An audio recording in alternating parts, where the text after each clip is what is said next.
ഇപ്പൊ മക്കളുടെ കുട്ടിക്കാലം കാണുമ്പോൾ ഞാനും അനിയത്തിയൊക്കെ ഞങ്ങളുടെ ആ പഴയ കാലഘട്ടത്തേക്ക് പലപ്പോഴും പോവാറുണ്ട്. പ്രത്യേകിച്ച് ഞങ്ങൾ ഒരുമിച്ചിരിക്കുന്ന സമയത്ത് മക്കൾ ഓരോന്നൊക്കെ ചെയ്യുമ്പോൾ ഈ പ്രായത്തിൽ ഞങ്ങൾ ചെയ്തുകൊണ്ടിരുന്ന പല കാര്യങ്ങളും ഞങ്ങളുടെ സംസാരത്തിനിടയിൽ വരാറുണ്ട്.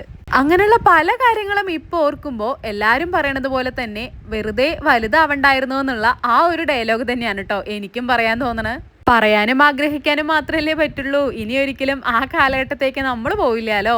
എന്നാലും അങ്ങനെ കുറേ നല്ല ഓർമ്മകൾ നമ്മുടെ മനസ്സിൽ ഇപ്പോഴും ഉണ്ടല്ലോ അല്ലേ. നാളെ നമ്മുടെ മക്കളും വലുതാവും. അവർക്ക് ഓർക്കാൻ അവരുടേതായ കുട്ടിക്കാലത്തെ കുറേ ഓർമ്മകളാവും. വർഷങ്ങൾ കഴിയുന്തോറും എല്ലാത്തിനും ചേഞ്ചസ് അല്ലേ. എന്നാലും ചേഞ്ചസ് ഒന്നും ഇല്ലാത്ത നമ്മുടെ ഓർമ്മകളിലെ അതിൽ മെയിനായിട്ട് നമ്മളുടെ ചില ഫുഡ് ഐറ്റംസ് ഉണ്ടാവുമല്ലോ. അതിൽ പ്രത്യേകിച്ച് നമ്മുടെ അമ്മമാരുണ്ടാക്കി തരാറുള്ള നാടൻ പലഹാരങ്ങൾ, അതിൻ്റെ രുചി അതൊന്നും വേറെ തന്നെയാ അല്ലേ. പണ്ടൊക്കെ അതൊക്കെ വല്ലപ്പോഴും കിട്ടുന്നത് കൊണ്ട് മാത്രമായിരിക്കും അത്രയും ആസ്വദിച്ച് ഒരുപാട് ഇഷ്ടത്തോടു കൂടി വെയിറ്റ് ചെയ്തിരുന്ന് കഴിക്കുന്ന സംഭവങ്ങളായിരുന്നു. ഇപ്പോഴും അതുപോലെ തന്നെയാണ് തോന്നുന്നത്. കാരണം ഈ ഇലയുടെയൊക്കെ നമ്മൾ പലപ്പോഴും ഉണ്ടാക്കാറുണ്ടെങ്കിലും ഇപ്പോൾ അതൊക്കെ ഒന്നുകൂടൊന്ന് എന്താ പറയുക, ആഡംബരത്തോടു കൂടിയുള്ള ഉണ്ടാക്കലായി. ശർക്കരയിൽ തേങ്ങയൊക്കെ വരട്ടി അല്ലെങ്കിൽ അതിലെ പല സംഭവങ്ങളും ചേർത്ത് ഇപ്പോഴത്തായ രീതിക്ക്, അതായത് പഴയ രീതിയിൽ നിന്ന് മാറിയിട്ട് ഇപ്പോഴത്തെ രീതിക്ക് ന്യൂജൻ രീതിക്കായിപ്പോയി ഈ ഇലയുടെയും.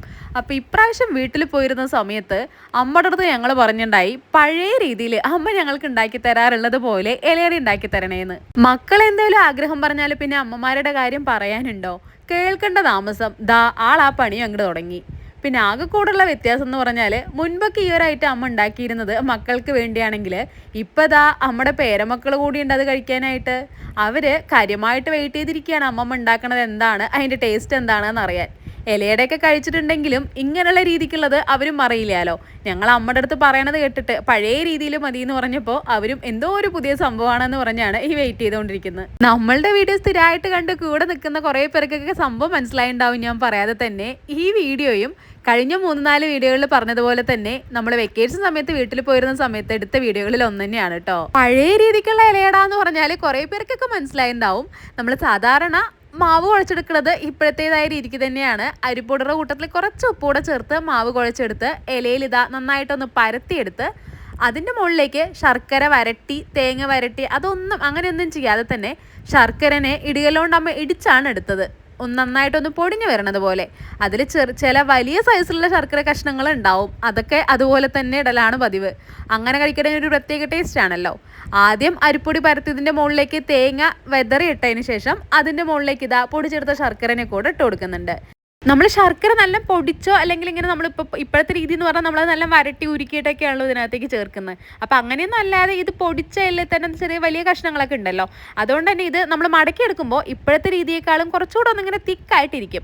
അപ്പോൾ അത് പൊട്ടിപ്പോകാനുള്ള ചാൻസ് ഉണ്ടല്ലോ ഈ വാഴയില ആയതുകൊണ്ട്. അപ്പോൾ അത് പൊട്ടാതിരിക്കാനായിട്ട് അമ്മ ജസ്റ്റ് ഇലേനെ ഒന്ന് വാട്ടിയെടുത്തതിന് ശേഷമാണ് കേട്ടോ ഈ മാവിനെ അതിലേക്ക് പരത്തിയെടുത്തത്. മുമ്പ് നമ്മൾ ഉണ്ടാക്കാറുള്ളത് ഇതിന് വേണ്ടിയിട്ടുള്ള ഒരു ഇല ഉണ്ടല്ലോ, എനിക്ക് അതിൻ്റെ പേര് അമ്മ പറഞ്ഞിരുന്നു കേട്ടോ. അന്ന് 1 മാസമൊക്കെ ആയില്ല അപ്പോൾ ഈ വീഡിയോ എടുത്തിട്ട് അത് വിട്ടുപോയി. ഇപ്പോൾ വോയിസ് ഓവർ കൊടുക്കുന്നതിന് മുമ്പ് അത് ചോദിച്ചിട്ട് വേണം ഇരിക്കാമെന്ന് വിചാരിച്ചതാണ്. അതും ഞാൻ മറന്നുപോയി. അതിൻ്റെ പേര് ആ ഇലയിൽ കഴിച്ചിട്ടുള്ളവരുണ്ടെങ്കിൽ അതിൻ്റെ പേര് ഓർമ്മയുള്ളവരും ഒന്ന് കമൻറ്റ് ചെയ്തേക്കണേ. അപ്പോൾ ഇത്തവണ അത് ഉണ്ടാക്കുന്ന സമയത്ത് ഞങ്ങൾ പഴയ രീതിയിൽ വേണമെന്ന് പറഞ്ഞപ്പോൾ അമ്മ നമ്മളുടെ ആ വീട്ടിൻ്റെ പരിസരത്തൊക്കെ ഒന്ന് അന്വേഷിച്ചിരുന്നു കേട്ടോ ആ ഇല കിട്ടാനുണ്ടോ എന്നുള്ളത്. പക്ഷേങ്കിൽ അത് കിട്ടിയില്ലടാ. അതുകൊണ്ട് പിന്നെ വേറെ നിവൃത്തിയില്ലാതെ ഈ വാഴയിലിൽ തന്നെ ഉണ്ടാക്കാമെന്ന് വിചാരിച്ചിട്ടാണ് കേട്ടോ നമ്മൾ ഇന്നിപ്പോൾ ഈ വാഴയിലിൽ തന്നെ ഉണ്ടാക്കിയത്. ആ ഇലയിൽ കഴിക്കുന്നതിനൊരു പ്രത്യേക മണാണല്ലോ അല്ലേ. ആ ഇല ഇങ്ങനെ ആവിയിൽ വെന്ത് വരുന്ന സമയത്ത്, അതായത് ആ ഇലയുടെ കൂട്ടത്തിൽ ഈ മാവൂടെ ചേർന്ന് ആവിയിൽ വെന്ത് വരുന്ന സമയത്ത് അതിൻ്റെ ഒരു മണം കൂടെ ആ ഇലയുടെയിൽ ഉണ്ടാവുമല്ലോ. അപ്പോൾ അതിനൊരു പ്രത്യേക ടേസ്റ്റ് ആണ് അല്ലേ. എനിക്കിപ്പോൾ വായിൽ തന്നെ വെള്ളം വരുന്നുണ്ട് അതിൻ്റെ മണവും ആ രുചിയൊക്കെ ഓർത്തിട്ട്. ഞങ്ങളും ആ സംഭവം ആ ഇലയിൽ ഉണ്ടാക്കിയ ഇലയുടെ കുട്ടിക്കാലത്ത് കഴിച്ചതാണ് കേട്ടോ. അതിൻ്റെ ഒരു രുചിയും ആ മണവും ഇപ്പോഴും നമ്മുടെ മനസ്സിലുണ്ട്. ആ മണവും രുചിയൊക്കെ നമ്മൾ ഇപ്പോഴും ഓർത്ത് വെക്കണമെന്നുണ്ടെങ്കിൽ അതിന് എത്ര ടേസ്റ്റ് ആയിരിക്കും, അത് നമ്മൾ എത്രത്തോളം ആസ്വദിച്ചായിരിക്കും കഴിച്ചിട്ടുണ്ടാവുക അല്ലേ. ഇപ്പോഴത്തെ കാലത്ത് എന്തെല്ലാം സ്നാക്സ് ഐറ്റംസ് ആണ് അല്ലേ. നമ്മുടെ കുട്ടിക്കാലത്ത് ഇങ്ങനെ വല്ലതും ഉണ്ടായിരുന്നോ? ഞാൻ പലപ്പോഴും ചിന്തിക്കാറുണ്ടടാ ഈ പപ്സും സമൂസ പോലുള്ള സംഭവങ്ങളൊക്കെ ഈ അടുത്ത് വന്നതാണോ എന്ന്. കാരണം ഞങ്ങളുടെ കുട്ടിക്കാലത്തിൽ ഞങ്ങൾക്ക് അതൊന്നും കിട്ടിയിരുന്നില്ല കേട്ടോ. ഞാൻ പറയണതിൽ ചിലപ്പോൾ എന്തെങ്കിലും മിസ്റ്റേക്സ് ഉണ്ടാവാൻ കാരണം ഞങ്ങൾക്ക് കിട്ടാതെ ആവാം. ഞങ്ങളുടെ ആ ഒരു സമയങ്ങളിൽ ഇനിയിപ്പോൾ ഞങ്ങളുടെ എന്ന് പറയുമ്പോൾ ഞങ്ങൾ 90s കിഡ്സ് ആണ് കേട്ടോ. അപ്പോൾ ആ ഒരു കാലത്തിൽ ഞങ്ങൾക്ക് കിട്ടാതെയാണോ അത് കഴിച്ചിട്ടുള്ളവരുണ്ടോ എന്നുള്ളതും അറിയില്ല കേട്ടോ. ഞങ്ങൾക്കൊക്കെ ആകെ കൂടെ കിട്ടിയിരുന്നത് നമ്മളുടെ ഈ പരിപ്പ് വട, ഉഴുന്നുവട അങ്ങനെയുള്ള സാധനങ്ങളാണ്. അതും വല്ലപ്പോഴും മാത്രം. ഇപ്പം നമുക്ക് വിചാരിച്ചാൽ വാങ്ങിച്ച് കഴിക്കാൻ പറ്റുന്നുണ്ട്. അതും ഒന്നൊന്നുമല്ല അല്ലേ, നമ്മൾ ചില സമയത്ത് വാങ്ങിക്കുമ്പോൾ ഇങ്ങനെ കുറേ ക്വാണ്ടിറ്റിയിലാണ് വാങ്ങിച്ചിട്ട് വരിക. അന്നൊക്കെ ഒരെണ്ണമായിരിക്കും കിട്ടുന്നുണ്ടാവുക, അതായത് ആകെ കൂടെ 2 എണ്ണമാണ് വാങ്ങിച്ചിട്ട് വരിക. എനിക്കൊന്ന്, അനുവിനൊന്ന്. അനു എൻ്റെ അനിയത്തിയാണ്, ഞാൻ കഴിഞ്ഞ വീഡിയോയിലും പറഞ്ഞിരുന്നു. അപ്പോൾ അങ്ങനെയാണ് നമുക്ക് കിട്ടിയിരുന്നത്, അതും വല്ലപ്പോഴും മാത്രം. ഇപ്പം അങ്ങനെയാണോ? എന്തെല്ലാം സ്നാക്സ് ഐറ്റംസ് ആണ്. അപ്പം നമുക്ക് നമ്മൾ ആസ്വദിച്ച് കൂടുതലായിട്ട് കഴിക്കുന്ന ഐറ്റംസ് എന്ന് പറയുന്നത് ഇതുപോലുള്ള പലഹാരങ്ങളാണ്. നമ്മുടെ അമ്മമാർ വീട്ടിലുണ്ടാക്കാറുള്ള പലഹാരങ്ങൾ. ഇതും വല്ലപ്പോഴും മാത്രമാണ് ഉണ്ടാക്കാറുള്ളത്. പക്ഷേ എങ്കിൽ ഉണ്ടാക്കുന്ന ദിവസങ്ങളിൽ കുറച്ച് കൂടുതൽ ക്വാണ്ടിറ്റിയിൽ തന്നെ ഉണ്ടാക്കുമല്ലോ. അപ്പം നമ്മൾ മതിവരുവോളം കഴിക്കാറുള്ള പലഹാരങ്ങൾ എന്ന് പറയുന്നത് ഇങ്ങനെയുള്ള ഐറ്റംസ് ഒക്കെ ആയിരുന്നു. ഞാൻ ഈ വീഡിയോ എടുക്കുന്ന സമയത്ത് അമ്മയ്ക്കുള്ള ഏറ്റവും വലിയ ടെൻഷൻ എന്ന് പറയുന്നത് ഈ ഇഡ്ഡലി പാത്രമായിരുന്നു കേട്ടോ. ഇത് വീഡിയോയിൽ കാണിക്കാൻ കൊള്ളില്ല എന്നൊക്കെയായിരുന്നു അമ്മയുടെ ടെൻഷൻ. സംഭവം ഇപ്പം അമ്മ ഇഡ്ഡലി ഉണ്ടാക്കുന്നത് സ്റ്റീലിൻ്റെ ഇഡ്ഡലി പാത്രത്തിലാണ്. അതാണെന്നുണ്ടെങ്കിൽ നമ്മൾ ഗ്യാസ് അടുപ്പിൽ യൂസ് ചെയ്യുന്നതാണല്ലോ. ഇത് നമ്മൾ പണ്ട് മുതലേ ഉപയോഗിച്ചിരുന്ന കുറേ വർഷം പഴക്കമുള്ള ഇഡ്ഡലി പാത്രമാണ് കേട്ടോ. പണ്ടൊക്കെ നമ്മൾ ഇഡ്ഡലി വിറകടുപ്പിൽ തന്നെ ഉണ്ടാക്കിയിരുന്നല്ലോ, ആ സമയത്തുള്ളതാണ്. അപ്പോൾ ഇന്നിപ്പോൾ ഈ ഇലയുടെയൊക്കെ ഉണ്ടാക്കി ഞാൻ വീഡിയോ ഒക്കെ എടുത്തപ്പോൾ ഞാൻ അമ്മയോട് പറഞ്ഞു എന്തായാലും വിറകടുപ്പിൽ തന്നെ ഉണ്ടാക്കാമെന്ന്. അപ്പം അമ്മ ആ പഴയ ഇഡ്ഡലി പാത്രത്തിനെ ഒന്നുകൂടെ ഒന്ന് പൊടി തട്ടി എടുത്തതാണ്. ഇപ്പോഴും ഇത് ഉപയോഗിക്കാറുണ്ട്. നമ്മൾ എന്തെങ്കിലുമൊക്കെ പുഴുങ്ങാനൊക്കെ വിറകടുപ്പിൽ തന്നെ വെക്കുന്ന സമയത്ത് അമ്മ അത് ഉപയോഗിക്കാറുണ്ട്. പക്ഷേങ്കിൽ ഇന്നിപ്പോൾ വീഡിയോ എടുക്കാൻ ഇത് വേണോ എന്നുള്ളൊരു ടെൻഷൻ അമ്മയ്ക്ക് ഉണ്ടായിരുന്നു. അപ്പോൾ ഞാൻ എന്തായാലും പഴയ രീതിയിൽ ഉണ്ടാക്കുകയല്ലേ, അപ്പോൾ അടുപ്പിൽ തന്നെ ഉണ്ടാക്കാമെന്ന് പറഞ്ഞിട്ട് ആ ഇഡ്ഡലി പാത്രം തന്നെ അമ്മയെ കൊണ്ട് നിർബന്ധിച്ച് എടുപ്പിച്ചതാണ് കേട്ടോ. ഇത്രയുമൊക്കെ പറഞ്ഞിട്ട് മെയിനായിട്ടുള്ള ഒരു സംഭവം പറയാതിരിക്കാൻ പറ്റില്ല. കാരണം ഞാൻ ഒരുപാട് ഇഷ്ടത്തോടെ കഴിച്ചിരുന്ന ഇപ്പോഴും എനിക്ക് ഇലയട ഒരുപാട് ഇഷ്ടമാണ് കേട്ടോ. ഇപ്പോഴത്തേതായ രീതിക്ക് ഉണ്ടാക്കുകയാണെന്നുണ്ടെങ്കിലും ഞാൻ ഒരുപാട് ഇഷ്ടത്തോടെ കഴിക്കുന്ന ഒരു പലഹാരം തന്നെയാണ് ഈ ഇലയട. അത് എൻ്റെ അനിയത്തിക്ക് അനുവിന് ഒട്ടും തന്നെ ഇഷ്ടമല്ലടാ. അവൾ ടേസ്റ്റ് പോലും നോക്കാറില്ല, അന്നാണെങ്കിലും ഇപ്പോഴാണെങ്കിലും കേട്ടോ. അതുകൊണ്ട് തന്നെ എനിക്ക് തോന്നുന്നത് അമ്മ ഇതൊക്കെ വല്ലപ്പോഴും മാത്രമാണ് അപ്പോഴും ഉണ്ടാക്കി തന്നിരുന്നത്. കാരണം ഒരാൾക്ക് മാത്രമായിട്ട്, ഒരാൾക്ക് എന്നല്ല അമ്മയും അച്ഛനും ഒക്കെ കഴിക്കുമെങ്കിലും ഒരാൾ കഴിക്കില്ല, ഒരാൾ മാത്രമാണ് കഴിക്കുന്നത്. അപ്പം അതുകൊണ്ട് തന്നെ രണ്ടുപേരും കഴിക്കുന്ന ഐറ്റംസ് എന്തെങ്കിലും ഉണ്ടെങ്കിൽ അതല്ലേ അവരും കൂടുതലായിട്ട് ഉണ്ടാക്കി തരാൻ ശ്രമിക്കാറുള്ളത്. വിറകടുപ്പിലായതുകൊണ്ട് തന്നെ അത് പെട്ടെന്ന് തന്നെ വെന്ത് വന്നതുപോലെ തോന്നി കേട്ടോ. ആദ്യത്തെ ട്രിപ്പിന് ഇതാ എടുത്ത് മാറ്റിയിട്ട് സെക്കൻഡ് ട്രിപ്പ് വെക്കുന്നതിന് മുമ്പ് തന്നെ കുറച്ച് വെള്ളം കുറവ് പോലെ തോന്നിയപ്പോൾ അമ്മ കുറച്ചുകൂടെ വെള്ളം ഒഴിച്ചിട്ടാണ് അടുപ്പത്ത് വെച്ചത്. വിറകടുപ്പായതുകൊണ്ട് തന്നെ നന്നായിട്ട് കത്തുന്നുണ്ടല്ലോ, വേഗം ആ വെള്ളം വറ്റി പോവുമല്ലോ. അപ്പോൾ പിന്നെ ഇതാ ആ വെന്ത് വന്നതിന് എനിക്കും കൊതിയായിട്ട് തന്നെയാണ് കേട്ടോ ഈ വീഡിയോ എടുക്കുക. ഞാൻ നമ്മുടെ മുമ്പിൽ നിൽക്കുമ്പോഴും എനിക്കും അതിൻ്റെ മണമൊക്കെ വന്നിട്ട് കൊതിയായിട്ട് തന്നെയാണ് നിൽക്കുന്നത്. അപ്പോൾ പിന്നെ അമ്മ ചൂടാറാനൊന്നും വെയിറ്റ് ചെയ്തില്ല. മക്കളെല്ലാവരും ഫ്രണ്ടിൽ ഇരിക്കുന്നുണ്ടല്ലോ, അപ്പം അമ്മ ആ റെഡി ആയതിനെടുത്ത് ഫ്രണ്ടിലോട്ട് വന്നതാണ്.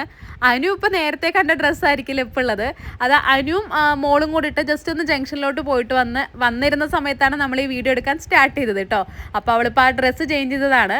പിന്നെ അവളുടെ വെക്കേഷൻ സമയത്ത് എന്തൊക്കെയോ അവൾക്ക് വർക്ക് കൊടുത്തിട്ടുണ്ടായിരുന്നു മോൾക്ക് എഴുതാനൊക്കെ പ്രാക്ടീസ് ചെയ്യിപ്പിക്കാൻ വേണ്ടിയിട്ട്. അപ്പോൾ അതൊക്കെയാണ് കേട്ടോ ആ ഫോണിൽ നോക്കിക്കൊണ്ടിരുന്ന അവളെ കൊണ്ട് എഴുതിപ്പിക്കുകയായിരുന്നു. ആ സമയത്താണ് ഞങ്ങൾ ഈ പരിപാടി തുടങ്ങിയത്. അപ്പോൾ അതാ ഇലയുടെ റെഡി ആയപ്പോൾ അവൾ എഴുത്തൊക്കെ നിർത്തി പഠിക്കലൊക്കെ അവിടെ നിർത്തിയിട്ട് അത് കഴിക്കാനായിട്ട് അമ്മൂമ്മയുടെ അടുത്ത് വന്ന് നിൽക്കുകയാണ്. ഞാനാണ് മെയിനായിട്ട് അമ്മയെ കൊണ്ട് പറഞ്ഞത് പഴയ രീതിയിൽ ഇലയുടെ ഉണ്ടാക്കണം എന്ന്. അത് കേട്ടപ്പോൾ മുതൽ ഞങ്ങളുടെ ചുച്ചു, ഇവള് അനിയത്തിയുടെ വലിയ മോളാണ്, ചുച്ചു എന്ന് ഞങ്ങൾ വിളിക്കുന്നതാണ്. നേത്ര എന്നാണ് ആളുടെ പേര് കേട്ടോ.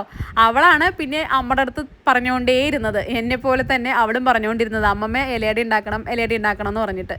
അപ്പോൾ പിന്നെ അമ്മ മക്കൾക്കെല്ലാം ഓരോ പ്ലേറ്റിലാക്കി കൊടുത്തു. അവരതിരുന്ന് കഴിച്ചുകൊണ്ടിരിക്കുന്നുണ്ട്. പിന്നെ ഞങ്ങളെ വീട്ടിൽ പോയാൽ ഇങ്ങനെയുള്ള കലാപരിപാടിക്കൊക്കെ കൂടാറുള്ള ആൾ തന്നെയാണ് കേട്ടോ അപ്പു. ഞാൻ കഴിഞ്ഞ വീഡിയോയിൽ പറഞ്ഞിരുന്നു ഏട്ടൻ്റെ മോളാണ്, സ്നേഹ എന്നാണ് പേര്, ഞങ്ങൾ അപ്പു എന്നാണ് വിളിക്കാറുള്ളത്. ഞങ്ങൾ അവിടെ എത്തിക്കഴിഞ്ഞാൽ മക്കളും അപ്പുവിൻ്റെ പുറകെ തന്നെയാണ് കേട്ടോ, അപ്പു ചേച്ചി എന്ന് പറഞ്ഞിട്ട്. പിന്നെ ഞാനും ഇരുന്നു കേട്ടോ മക്കളുടെ കൂടെ തന്നെ. എനിക്കും ഇങ്ങനെ കൊതിയായിട്ട് നിൽക്കുമായിരുന്നു. ആ ശർക്കര നമ്മൾ പൊടിച്ചിട്ടത് നന്നായിട്ട് ഉരുകി ആ മാവിൻ്റെ കൂട്ടത്തിൽ ചേർന്ന് നമ്മളിപ്പോൾ ഉണ്ടാക്കുന്ന രീതിയിലല്ലെങ്കിലും ഇതിനൊരു പ്രത്യേക ടേസ്റ്റ് തന്നെയാണല്ലോ. ആ ചൂടോടെ തന്നെ അതിങ്ങനെ ഊതിക്കഴിക്കുമ്പോൾ ഈശ്വര പറയാൻ വയ്യ, അത്രയും ടേസ്റ്റ് ആയിരുന്നു അതിന്. പിന്നെ അമ്മയും അപ്പുറത്തിരിക്കുന്നുണ്ട്. ആദ്യത്തെ ട്രിപ്പ് ഉണ്ടാക്കിയത് മക്കൾക്ക് ഓരോന്ന് കൊടുത്തു. പിന്നെ ഇതും കൂടെയല്ലേ ഉള്ളൂ. ഞാൻ ഈ കഴിക്കുന്ന സമയത്ത് ഈ വീഡിയോ എടുത്ത് തന്നുകൊണ്ടിരുന്നത് അനുവാണ് കേട്ടോ. അപ്പോൾ ഞാൻ അവളോട് ഒരു വായ കഴിച്ചു നോക്ക്, ടേസ്റ്റ് നോക്കുക എന്ന് പറയുകയാണ്. അവൾ അതിന് പോലും റെഡിയല്ല. ഇത് ടേസ്റ്റ് നോക്കാൻ പോലും ആൾക്ക് ഇഷ്ടമല്ല, അതാണ് സത്യം. അവൾക്ക് ഇഷ്ടമല്ലെങ്കിൽ വേണ്ട, ഇതൊക്കെ ആസ്വദിച്ച് ഇഷ്ടത്തോടെ കഴിക്കാൻ ഞങ്ങൾ കുറച്ച് പേര് ഇവിടെ ഉണ്ടല്ലോ. ഞങ്ങൾ അങ്ങനെ ഓരോ കഥയും പറഞ്ഞ് തിണ്ണയിലിരുന്നത് കഴിച്ചുകൊണ്ടിരിക്കുമ്പോഴത്തേനും ഏടത്തേമ്മയും വർക്ക് കഴിഞ്ഞ് എത്തിട്ടോ. എന്തായാലും മക്കൾക്കും സംഭവം ഇഷ്ടമായിട്ടുണ്ട്. ചെറിയ രണ്ടാളും മുഴുവനായിട്ട് കഴിച്ചില്ലെങ്കിലും അവരുടെ വയറ് നിറയുന്നത് വരെയും അവരും ആസ്വദിച്ച് തന്നെയാണ് കേട്ടോ ഇത് കഴിച്ചത്. വീഡിയോ എടുത്തിട്ട് ഇപ്പോൾ ഏകദേശം 1 മാസം ആകുമ്പോഴാണ് കേട്ടോ പോസ്റ്റ് ചെയ്യുന്നത്. എന്തായാലും ഇത് ഇഷ്ടപ്പെട്ടാൽ ലൈക്ക് ചെയ്യാൻ മറക്കല്ലേ. കൂടെ തന്നെ നിങ്ങളുടെ അഭിപ്രായങ്ങൾ കമൻറ്റ് ചെയ്യാനും വിട്ടുപോകല്ലേ കേട്ടോ. വീണ്ടും മറ്റൊരു വീഡിയോയിൽ കാണും വരേക്കും ബൈ.